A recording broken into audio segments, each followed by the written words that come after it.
오늘은 찬란한 옷을 입은 두 사람, 찬란한 옷을 입은 두 사람 이런 제목으로 하나님 말씀 나누도록 하겠습니다. 오늘 말씀에서 보면은 어제 봤던 것처럼 갈릴리에서부터 예수님과 함께 왔던 여성들이 있는데 이들이 예수님의 부활을 누구보다도 먼저 보게 된 그 사건에 대한 설명을 하고 있습니다. 각 복음서마다 조금씩 강조점이 다르긴 한데 오늘 여기에서 보면 특별히 찬란한 옷을 입은 두 사람을 이들이 보게 된다는 이야기에 집중되어서 설명하고 있습니다. 1절 함께 읽어보겠습니다. 안식 후 첫날 새벽에 이 여자들이 그 준비한 향품을 가지고 무덤에 가서 아멘. 앞장의 마지막 부분 23장 55절 56절하고 연결된 설명이죠. 이들이 예수님을 위해서 향품과 향유를 준비했습니다. 그리고는 안식 후 첫날 새벽에, 즉 주일 새벽을 말하죠.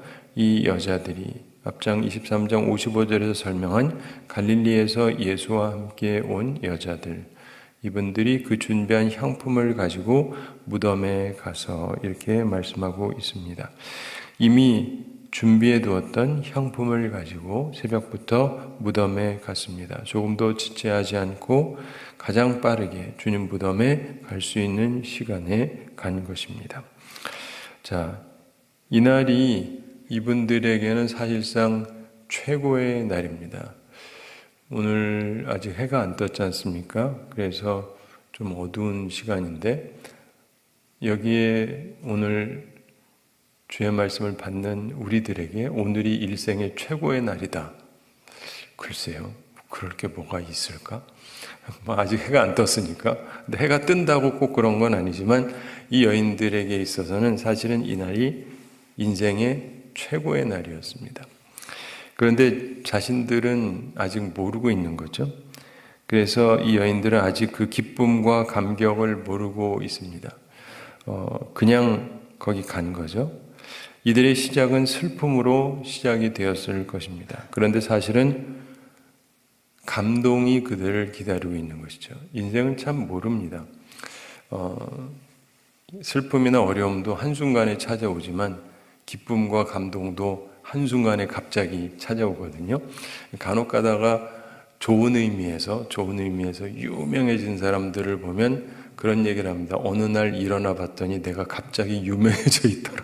좋은 의미에서 그런 얘기를 합니다. 자기가 상상을 못했던 어떤 좋은 일이 생기기도 하는 것이죠. 그런 면에서 우리도 이럴 수 있습니다. 슬픔으로 시작한 하루, 그런데 우리 앞에 기쁨의 소식이 기다릴지도 모르는 것이죠. 우리가 이제 5월을 맞게 되었는데 항상 이제 우리의 삶 가운데서 무엇이 기다리고 있는지 아무도 모릅니다. 그리고 우리들의 마음 속에서도 이 여인들처럼 참 주님을 정말 사랑하고 주님을 섬기고 있지만 주어지는 모든 일들은 좋은 게 하나도 없고 그리고 최악의 상황이 되었고 그럼에도 불구하고 자기들은 예수님을 사랑하는 마음에 향품을 준비해서 죽은 예수님의 몸에다가 그냥 발라드리려고 하는 정도. 그렇지만 그게 자신들이 할 수 있는 최선이니까 그렇게 생각을 하고 그 날을 맞이하고 그날의 새벽에 무덤에 갔습니다. 그런데 자기들이 전혀 기대하지 않았던, 조금도 생각하지 않았던 너무나 좋은 일이 기다리고 있었는데 너무 좋아서 처음에는 좋은 줄도 몰라요. 그냥 놀라기만 하는 겁니다. 자, 2절 함께 읽어보겠습니다. 돌이 무덤에서 굴려 옮겨진 것을 보고, 돌이 무덤에서 굴려 옮겨진 것. 아시다시피 본래 이럴 수가 없습니다. 돌이 견고하게 무덤의 문으로 닫혀 있어야 합니다. 여자들은 누가 무덤 문에서 돌을 굴려줄지 걱정했었다. 이렇게 마가복음에서 기록하고 있습니다. 왜냐하면 열어야 들어갈 텐데 자신들의 힘으로 할 수 있는 게 아니기 때문에요. 그런데 더 이상 걱정할 필요가 없어진 것입니다. 왜냐하면 이미 옮겨진 것이기 때문에 마태복음에 의하면 큰 지진이 났다고 기록이 되어 있습니다. 천사가 하늘에서 내려와 돌을 굴려냈다는 것입니다. 마태복음 28장 2절에 큰 지진이 나며 주의 천사가 하늘로부터 내려와 돌을 굴려내고 그 위에 앉았는데, 이런 말씀이 나오거든요. 종합적으로 보면은 이 여인들이 예수님을 보고 싶었는데 천사가 내려와서 문을 열어준 것으로 보여집니다. 자, 어쨌든 돌이 무덤에서 굴려 옮겨진 것을 보고 이렇게 얘기하는데, 이것을 본 것은 이들에게는 은총입니다. 왜 그런지 아십니까? 누군가 굴을 굴려서 열어주어야 합니다. 그런데 이미 열려져 있습니다. 주의 천사가 그렇게 했다는 것입니다. 우리 앞에도 이런 은총이 있게 되기를 바랍니다. 참고로 이 돌을 왜 굴려냈을까 생각해 보셨는지 모르겠는데, 예수님을 위해서, 예수님이 나오셔야 되니까 이렇게 돌을 굴려서 이렇게 해놓은 거냐? 아닙니다. 전혀 아니에요. 예수님의 부활한 몸은 닫힌 문도 상관없이 들어가실 수 있습니다. 예수님께서 부활하신 후에 제자들이 이렇게 모여 있는데 문이 잠겨 있어요. 근데 나타나십니다. 우리 보통 그렇게 못하는 거 아시죠? 무슨 말인지 이걸 좀 들었던 분은 이해하실 텐데, 저한테 못 들은 분들은 교회 다니면서 잘 못 들어본 분들이 많아요. 그냥 주님이 들어왔다고 당연히 들어올 수 있죠. 문 열고 들어오면 되는데, 문제는 잠겨 있는데 들어왔다 이렇게 돼 있어요. 잠겨 있는데 못 들어옵니다. 들어오실 수 있으세요? 못 들어오잖아요. 근데 들어왔어요. 이 얘기는 뭐냐면 예수님이 더 이상 공간에 매여 있지 않습니다. 부활한 몸은 공간에 매여 있지 않아요. 우리들의 몸은 시간과 공간에 의해서 제한을 받습니다. 그렇죠? 네. 여기서 아무데나 내가 가고 싶다고 짠 하고 갈 수 없습니다.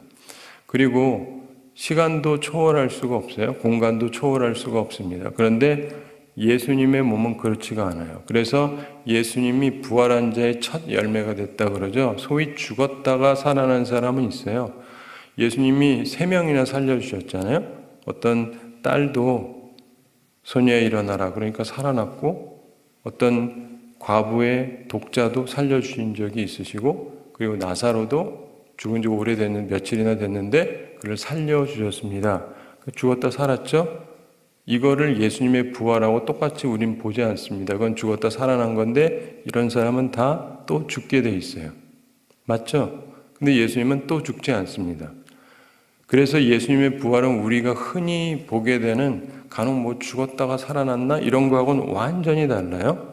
완전히 다른 몸이 되는 겁니다. 죽었다가 살아나셨는데 시간과 공간에 의해서 제한을 받지 않습니다. 그래서 우리도 그렇게 될 거라는 거예요. 이해가 되십니까? 근데 보통 영은 뭐 그럴 수 있겠죠. 뭐 통과할 수 있겠지만 대신에 만질 수 없죠. 영은. 그리고 먹을 수도 없죠. 먹는 척은 할 수 있을지 몰라도.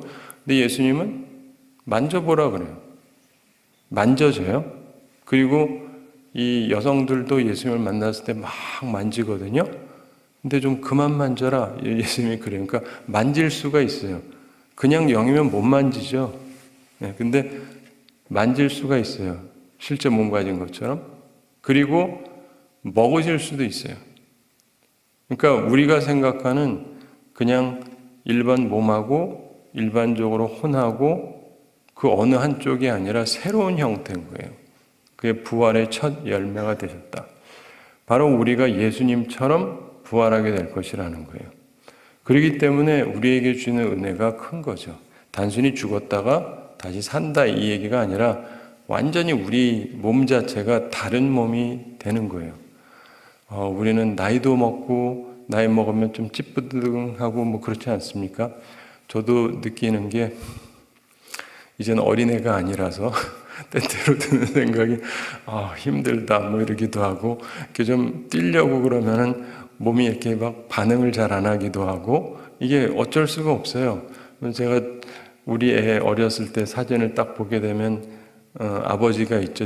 그 아이의 아버지가 전데 이렇게 봐도 아유 되게 젊다. 우리 부목사님들보다 훨씬 젊죠. 내가 더 어릴 때였으니까.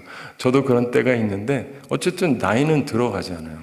그런데 우리가 부활한 몸을 입으면 완전히 달라지는 거죠. 그래서 그러한 것을 우리가 꿈꾸게 되는데, 자, 여기서 보면은 아까 말씀드린 것처럼 그러기 때문에 예수님을 위해서 이 무덤 문을 열어줄 필요가 없습니다. 예수님은 그냥 나오실 수 있으니까요. 이해가 되세요? 그러면 그 뭐하러, 무엇하러 열어놓습니까? 바로 이 여인들을 위한 거예요. 들어가서 봐라, 니들 눈으로. 여러분, 이게 얼마나 큰 은혜인지 모릅니다. 제가 예전에 미국에서 목회할 때 어떤 사람이 그러더라고요. 자기가 너무너무 슬퍼가지고 자살하려고 그랬대요. 자살하려고. 그러면서 남자분인데 잠깐 기도를 했답니다. 내가 지금 교회 가가지고 문이 열려 있으면 안 죽고 닫혀 있으면 자살하겠다. 그때가 11시 반인가 그랬대요. 보통 11시 반에는 잠겨져 있죠. 근데 왔는데 열려 있었다는 거예요. 그래가지고 자살을 안 했대요. 그러면서 나중에 얘기를 하는데 그때 제가 있었거든요. 저는 뭐 시간에 제한 없습니다. 그냥 있기도 하고 없기도 하고 밤이고 낮이고 뭐 있고 싶으면 있고 없고 싶으면 없고 마음대로 하는데 담임이니까 그럴 수 있죠. 밤인데 있었거든요. 근데 저녁인데 이분이 갑자기 11시 반인데 들어오더라고요, 교회를. 그래서 이 밤에 무슨 일이세요? 그때 잠깐 기도하고 가겠다 그러고 기도하고 가고 나중에 얘기를 하더라고요. 근데 그분 입장에서는 그 시간에 문이 열려 있다는 게 은혜였던 거죠, 그 순간에. 그런데 보통 뭐 그런 시간에 문이 열려 있나요? 안 열려 있죠. 그런 것처럼 기본적으로 살아가면서 주님께서 이 여인들을 위해서 이 문을 열어주신 것처럼 우리가 주님을 만나려고 가면 주님께서 은혜를 베풀어 주세요. 근데 보면은 좀 전에 말했던 그런 사람도 나중에 가서 일이 안 될 때, 그리고 이상한 일이 벌어질 때 보면 더 이상 주님을 찾지 않을 때예요. 이해가 되세요? 이 부분을 잘 이해하셔야 돼요. 주님을 찾을 때는 막혔던 문도 열려 있지만 주님을 안 찾을 때는 그러고는 생을 끝내게 되는 거예요. 인생에서 중요한 건요, 정말 주님을 내가 찾아오는가, 주님을 만나려고 하는가, 이게 굉장히 중요한 요소입니다. 그럼 주님께서 어떻게든 준비를 하시죠. 뭐 그때 뭐 제가 뭔 생각이 있어서 한 건 아니거든요. 저는 제 나름대로 그냥 있었을 뿐이죠. 근데 그런 것처럼 주님께서 무언가를 하시는데 내가 주님 앞에 주님을 만나기 위해서 애를 쓰고 그러면 주님께서 어떻게든 이렇게 준비를 해 주시는 거예요. 내가 원하는 형태는 아니라 할지라도. 그렇기 때문에 우리에게 이게 굉장히 중요한 요소입니다. 이들이 들어가서 보고 주님의 부활을 눈으로 확인할 수 있도록 하나님께서 그렇게 배려를 해 주신 거였죠. 그래서 이 이 돌이 무덤에서 굴려져서 옮겨져 있었던 것, 이것은 하나님의 배려다, 이렇게 보시면 됩니다. 하나님께서는 우리를 배려해 주십니다. 다른 사람에게는 그냥 이상한 일이고 별 볼 일 없는 의미일 수 있어요. 그렇지만은 이 여인들에게는 하나님의 크신 배려죠. 우리 인생을 살면서 보면은요, 다른 사람에게는 그냥 그날이 그날일 수 있는데, 근데 나한테는 전혀 다른 날일 수가 있습니다. 그리고 뭐 그럴 수도 있지. 근데 그게 아니라 나한테는 하나님의 커다란 배려일 수가 있습니다. 인생을 살면서 중요한 것은 물론 우리가 무엇을 꼭 해서 그러는 건 아니라고 우리가 자꾸 이제 우리가 신학적으로 주장을 하지만, 그러나 또 성경을 살피다 보면은 진짜 주님을 향한 마음을 갖고 있는 사람들에게 주님께서 배려를 해주세요. 이제 자꾸 말씀드리죠. 거울 같은 하나님, 거울 같은 하나님, 진짜 거울 같으세요. 그래서 내가 어떻게 하느냐에 따라서 주님도 그렇게 나오세요. 그래서 황금률이라고 그러죠. 너희가 대접받고 싶은 대로 남에게 대접하라. 이 말씀을 예수님이 마태복음에서 말씀하시는데 그 바로 앞에서 구하라, 찾으라, 두드리라를 말씀하면서 그 얘기를 해요. 무슨 말이냐? 기도에 대해서 말씀하시면서 이 얘기를 해요. 근데 우리는 이거를 항상 사람에게 갖다 대는데, 물론 사람도 관련이 되죠. 나도 그쪽한테 잘해줘야 그쪽도 나를 잘해줄 거 아니겠습니까? 그렇기도 한데 하나님에 대해서도 그런 거예요. 하나님을 하나님으로 대접해 드려야 하나님도 나를 하나님의 자녀답게 배려해 주시는 거예요. 그러므로 항상 주님을 향한 온전한 마음으로 항상 사시게 되기를 바랍니다. 자, 3절 함께 읽어보겠습니다. 들어가니 주 예수의 시체가 보이지 아니하더라. 아멘. 들어가니 예수님의 시체를 보기 위해서 들어간 것이죠. 그런데 주 예수의 시체가 보이지 아니하더라. 그들의 기대하고 다른 일이 벌어졌습니다. 자기들은 그날 원하는 것은 예수님의 시체를 보고 거기에다가 자기들이 준비한 거를 바르는 게 목표였습니다. 그런데 그러려면 이게 돌문이라서 이걸 누가 열어줘야 되는데, 근데 갔더니 다행히 하나님의 배려로 이게 열려져 있습니다. 그 들어갔어요. 이제 내 기대치는 뭡니까? 죽은 예수님의 몸이 있어야 되거든요. 근데 없어요. 우리야 이유가 뭔지를 아니까 이건 참 감사한 일이고 기적이다라고 생각할 수 있지만, 그냥 그 순간에 이 여인들 입장에서 한번 생각을 해보세요. 이 시체가 있어야 되는데 없어요.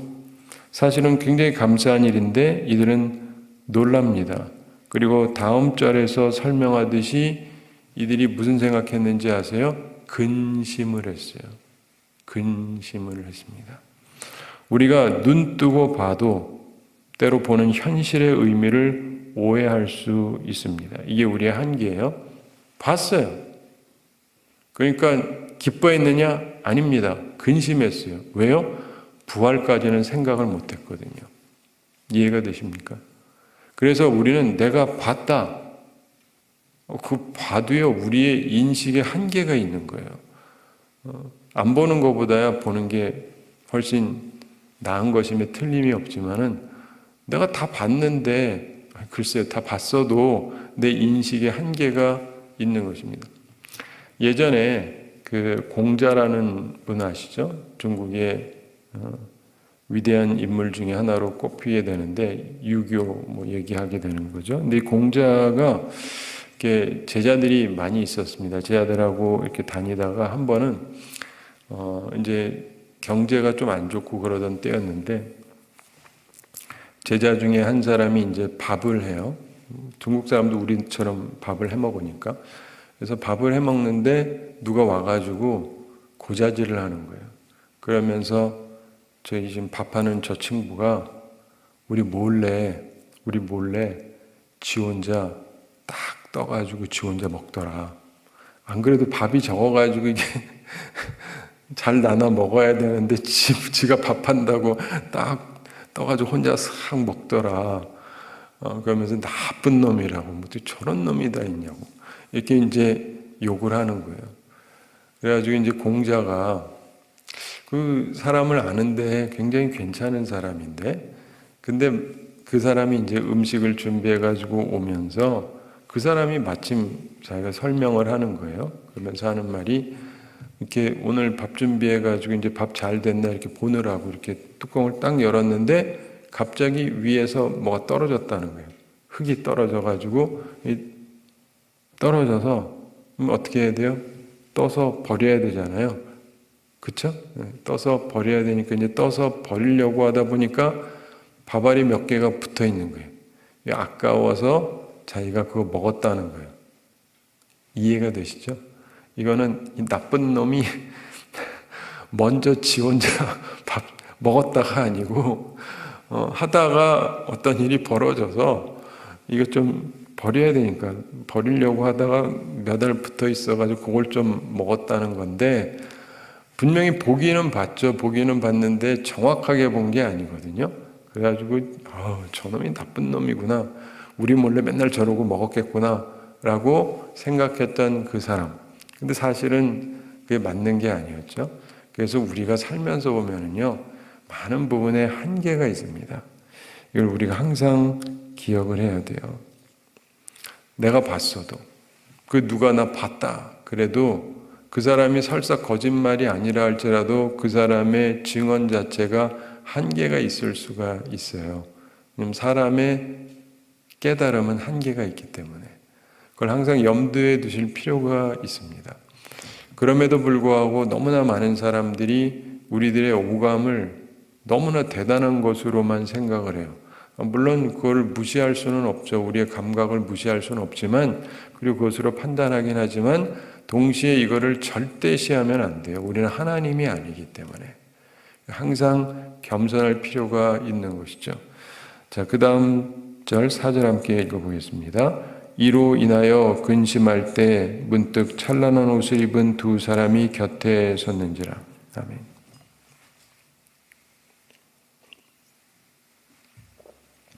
이로 인하여 근심할 때, 자, 시체가 없어졌습니다. 왜냐하면 부활하셨으니까. 근데 그것까지는 모르니까 그냥 자기들 눈에 보이는 거는 시체가 없어진 거죠. 그러니까 그 팩트만, 그 사실만 보니까 근심을 한 겁니다.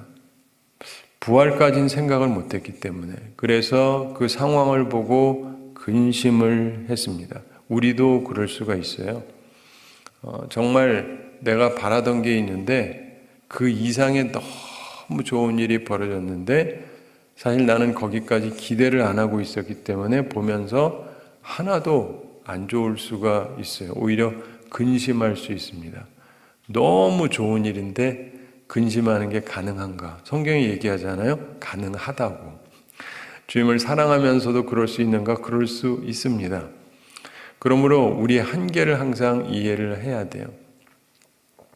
제가 이런 말씀을 자주 드리는데 왜 그러냐면 이게 굉장히 중요해서 그래요. 많은 사람들이 자기 한계를 잘 모릅니다. 저도 그렇고. 근데 어렸을 땐 더 심했죠. 근데 이제는 아니까 조심하려고 굉장히 노력을 많이 하는데 대부분의 분들이 조심 자체를 안 해요. 그러니까 자신의 삶 가운데서 하나님이 무엇을 하고 있는지 깨닫지 못하는 상태에서 근심만 하고 있어요. 화만 내고 있어요. 사실은 굉장히 기쁜 일이 벌어졌는데 이해가 되세요? 정말 엄청나게 좋은 일이 내 삶에 벌어졌는데 지금 내가 인식이 안 되는 거예요. 그래가지고 근심 속에 쌓여 있습니다. 제가 그 초창기에 저희 교회 와가지고 전도서 말씀을 좀 드리고 했었는데 그거는 얼마라도 자주 하고 싶은 말씀 중에 하나지만 맨날 똑같은 얘기만 하면 또 교우들이 싫어할까봐 그러지는 않지만 굉장히 중요해요. 근데 많은 분들이 잘 깨닫지를 못해요. 우리에게 형통한 날과 공고한 날이 있거든요. 말 그대로 좋은 날이 있고 나쁜 날이 있어요. 그런데 그러니까 우리는 좋은 날이 많기를 바라죠. 그 나쁜 날은 좀 없었으면 좋겠고, 그럼 뭐 다 그렇지 않습니까? 그런데 성경에서 보면 이 곤고한 날에 생각하라고 얘기해요. 곤고한 날에 되돌아봐라. 그러면서 그 과정들을 통해서 이게 우리한테 해로운 게 아니라 유익한 시간이라는 거예요. 그래서 이 좋은 날들은 우리를 그냥 기쁘게 하는, 그래서 우리에게 생명력을 주는 좋은 날이기도 하지만 또 동시에 이 곤고한 날들은 우리로 하여금 생각하게 하는 날이라는 거예요. 그래서 우리들의 삶 속에서 이것을 해석하는데 다른 형태가 될 수가 있어요. 제가 이번 수요일인가 연세대학에 가서 그 신과대학에서 이제 말씀을 전했는데 끝나고 나서 그 교수님들하고 이제 식사를 하게 되는데 거기에 구약학, 신약학 뭐 이렇게 가르치시는 분들이 있는데 그 중에 한 분들하고 얘기하다가 딴 분들도 얘기하다가 이제 자녀가 어떻게 되냐 그래서 저는 아들들이라 그랬더니 어떤 분이 딸이 없어가지고 섭섭하시겠다 그래서 전 하나도 안 섭섭합니다. 그러니까 왜 안 섭섭하니? 내가 설명을 했죠. 왜냐하면 딸이 싫다는 건 아니고 딸 있으면 좋죠. 이쁘고 좋고 다 좋은데 저는 목회를 하다 보니까 아무래도 저희 가정만 생각하면서 살 수는 없잖아요. 교우들을 돌봐야 되고, 교우들은 충분하다고 못 느끼겠지만 그럴 수밖에 없죠. 이게 1대1이 아니잖아요. 교우들이 수백인데 그분들의 사정을 알고 그분들을 다 어떻게 하는 것 자체가 불가능하죠. 그러니까 부목사님들에게 많이 맡기지만 그래도 저도 신경이 쓰이죠. 그리고 생각하게 되고 기도하게 되고 하는데, 그런데 그것만으로 골치 아파 죽겠는데 내 집안이 골치 아프면 사람은 어쩔 수 없잖아요. 내 집안부터 돌봐야 되잖아요. 맞죠? 아니세요? 그렇죠? 어쩌겠어요. 우리 애가 문제가 생겼는데 그럼 우리 애 생각할 수밖에 없잖아요. 근데 제가 이렇게 관찰해 보니까 딸을 가진 분들은 이 신경 써야 될 일들이 많아요. 나쁜 뜻은 아니에요. 애가 싹싹하고 좋긴 한데 딸이니까 걱정이 되는 거예요. 크면 클수록 점점 더 걱정이 돼요.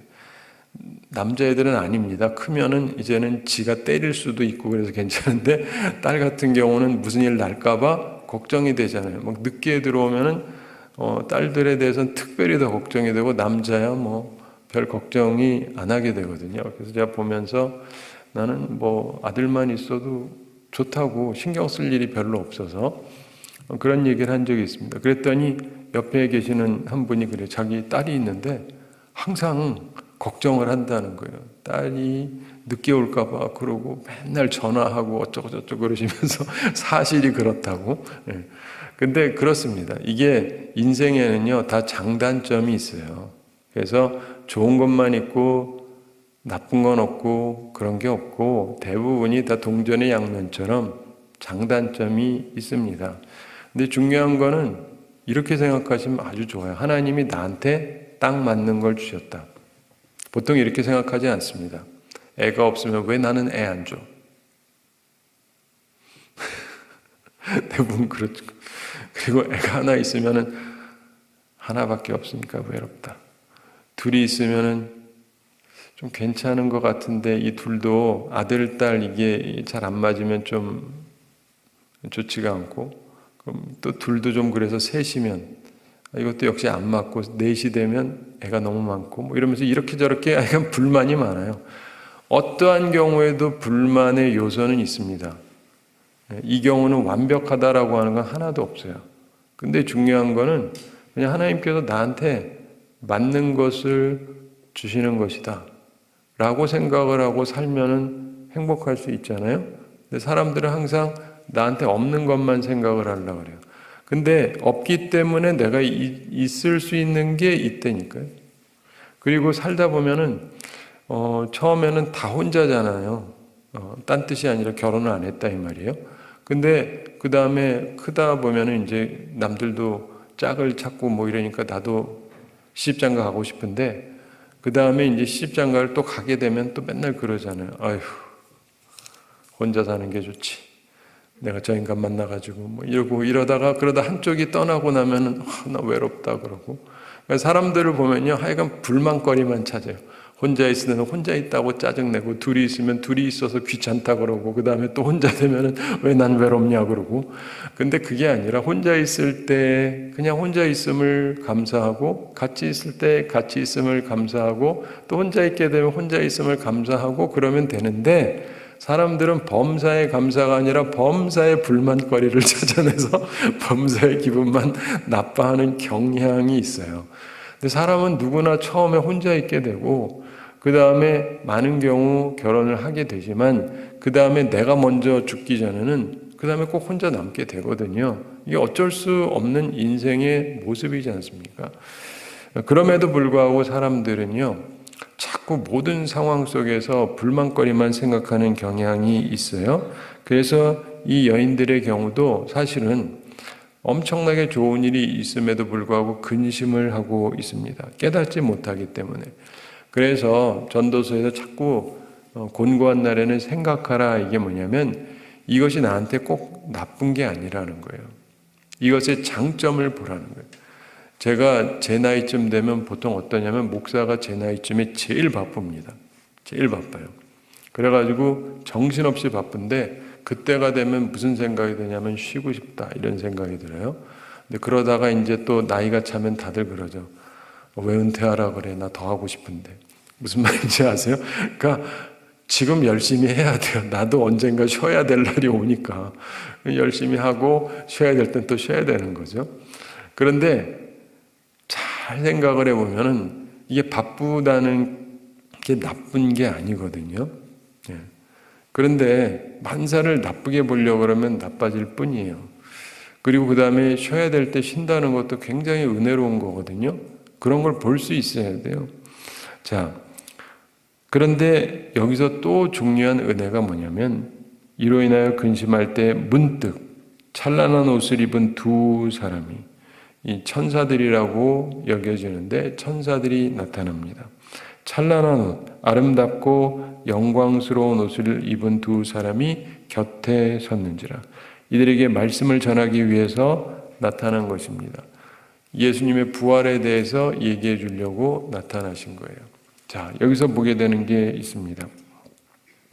만약에 천사가 나타나지 않았다면 이들은 계속 근심을 했겠죠? 근데 천사가 나타나서 말씀을 전해주니까 근심거리가 기쁨의 소식으로 바뀌게 되는 거예요. 우리한테 중요한 것 중에 하나가 그겁니다.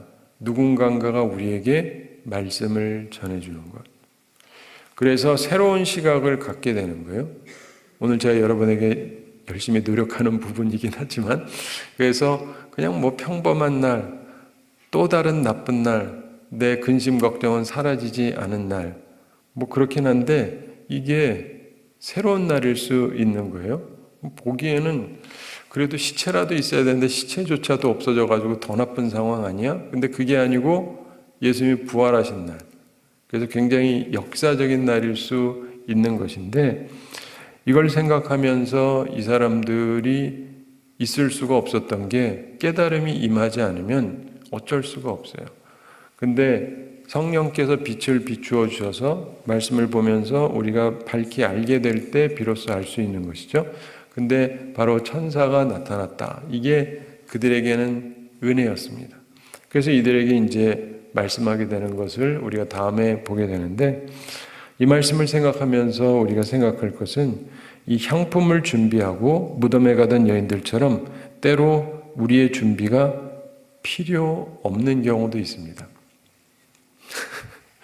내가 이거 해야지, 이렇게 해야지.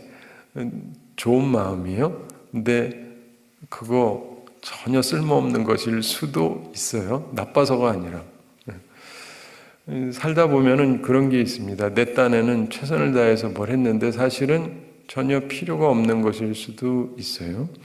또한 우리가 걱정하는 일, 무덤의 돌처럼 이거 앞에 저 문제가 있는데 이거 어떻게 하지? 근데 쉽게 해결될 수 있기도 합니다. 내가 생각하기에 이거는 절대 내 힘으로 안 되는데, 우리 힘으로 안 되는데, 근데 이게 해결이 될 수도 있어요. 그러면서 또 기억할 것은, 그래서 들어가서 보긴 봤는데 기대하던 대로 되지를 않았습니다. 기대에 어긋난 일이 벌어졌어요. 그래서 근심을 합니다.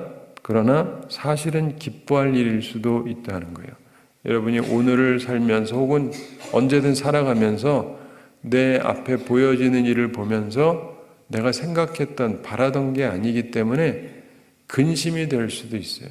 근데 사실은 기쁜 일인데 그럴 수도 있는 것입니다. 제가 예전에 대학교 갈 때, 저희가 대학교 갈 때는 요즘하고 달라서 대학교 가기가 굉장히 힘들었어요. 사람은 많고 대학교는 적고 그래가지고 사실 대다수가 대학을 못 갔습니다. 제가 서울에서 태어나서 자라고 거기에서 강남에 있는 서울대 제일 많이 가는 학교 중에 하나를 다녔는데도 불구하고 우리 반에서도 절반 이상이 대학을 못 갔거든요. 그러니까 딴 데는 더 하겠죠. 그러니까 그런 시대이기 때문에 사람들이요, 내가 원하는 대학, 원하는 학과에 가는 사람이 별로 없어요. 무슨 뜻인지 이해가 되시죠? 뭐 이렇게 학교가 널널하게 많이 있으면 내가 마음대로 막 할 수 있는데 그렇지가 않고, 또 저희 때는 학교를 선택할 때 요즘엔 또 이렇게 많이 선택할 수 있는데 우리는 뭐 전기, 후기 이렇게 해서 나누긴 했는데 전기에 그냥 한 학교밖에 못 집어넣어요. 떨어지면 그냥 후기로 가야 되고 아니면 재수를 해야 돼요. 한 학교를 집어넣을 때도 이게 그 전공을 선택할 수 있는데 뭐 1순위, 2순위, 3순위 이렇게 해서 선택할 수 있는데 무한정으로 선택할 수 있는 게 아닙니다. 그러니까 이제 사람들이 생각하면서 학교도 여기를 생각하고 내가 하고 싶은 과도 생각을 하는데 그 다음에 굉장히 현실적으로 생각을 해야 되는 게 뭐냐면 내가 떨어지는 경우를 생각해야 되니까 애들이 머리가 복잡한 거예요. 집안이 다 모든 집안이 그렇습니다. 내가 저 과를 가고는 싶지만 내가 좋아하는 과는 대부분 경쟁률이 세거든요.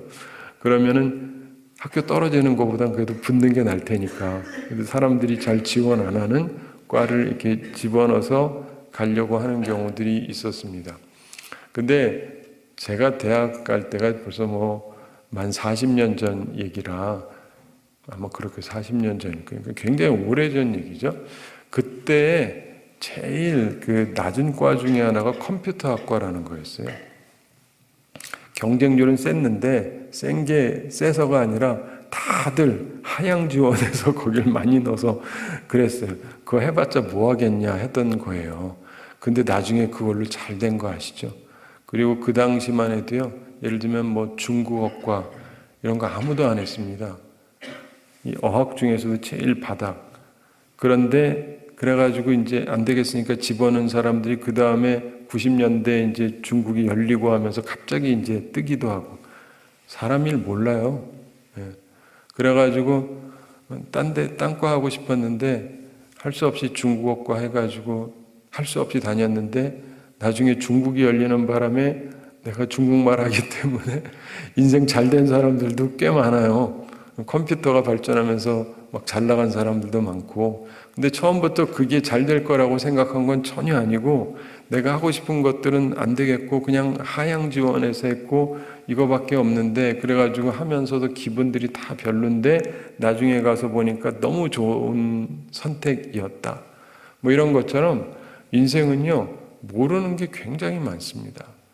우리들이 다 보고 생각하고 그렇지만 그래서 여러분 기대에 어긋난 일이 벌어지면 근심할 수 있지만 사실은 굉장히 기뻐할 일일 수도 있는 것입니다.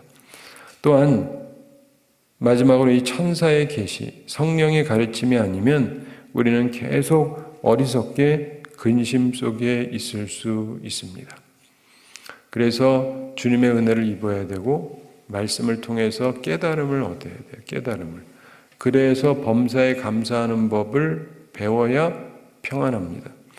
주님의 인도하심과 가르치심을 열린 마음으로 받아야 돼요. 그래야 삶이 평안합니다.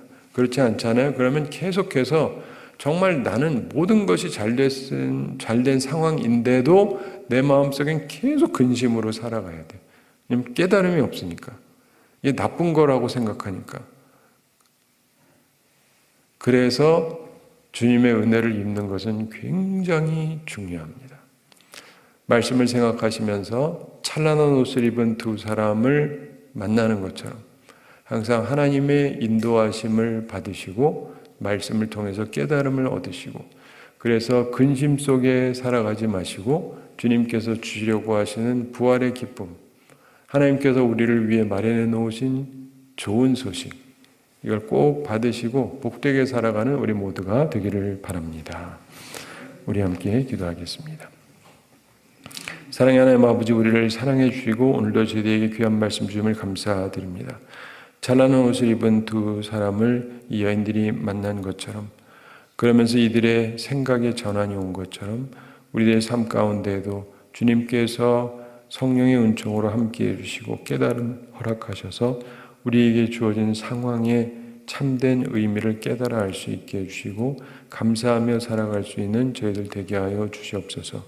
주님, 저희들이 얼마나 한계가 많고 무지한지를 깨달아 알게 해주시고 항상 하나님께서는 참으로 선하시고 우리를 선한 길로 인도하신다는 걸 기억하고 믿으며 믿음으로 승리하는 주의 사람들 다 되게 하여 주시옵소서. 주님, 우리들에게 은혜 베풀어 주시옵시고 항상 하나님의 나라와 의를 먼저 구하는 사람들 되게 해주시고 그래서 그 외의 모든 것을 더하시는 하나님의 은혜를 항상 체험하며 살아가게 하여 주시옵소서. 하나님 아버지, 우리 성도들 은혜 베풀어 주셔서 영육간에 강건케 해주시고 일용할 양식 공급해 주시고 시험에 들지 않고 악과 싸워 이기는 주의 용사들 다 되게 하여 주시옵소서. 오늘 하루를 지내면서도 또 매일매일을 살아가면서 우리의 삶 가운데 하나님께서 우리를 위해 준비하신 것을 바라볼 수 있는 시각을 갖게 해주시고 그때마다 주의 성령의 인도하심과 주의 천사들의 인도함을 통해서 우리들에게 주시는 깨달음을 얻고 새로운 깨달음으로 복되게 생명력 있게 기쁨을 가지고 살아가는 우리들 다 되게 하여 주시옵소서. 감사드리며 예수님의 이름으로 기도드리옵나이다. 아멘.